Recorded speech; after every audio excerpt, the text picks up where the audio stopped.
नीलकंठेश्वर पगरी सोहळा मीडिया आश्रम एकल पर्वतला आम्ही इथं आलेलो होतो. आश्रम आम्हाला पुढे जायचं आहे आता. तिकडे हँडपंप आहे. हे बघा हे आता ओम श्री गणेशाय नमः. हे बघा ही नर्मदा मैया. इथंच नर्मदा आणि जुहिला या नदीचा संगम आहे. या महाराजांनीच शोध लावलेला आहे तो जुहिला आणि नर्मदा मातेचा संगम. संत श्री चेतनगिरीजी महाराज असं त्यांचं नाव.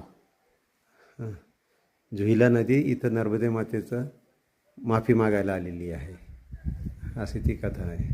हे बघा नर्मदा मैया किती कमी वाटत नाही नर्मदा. वा वा.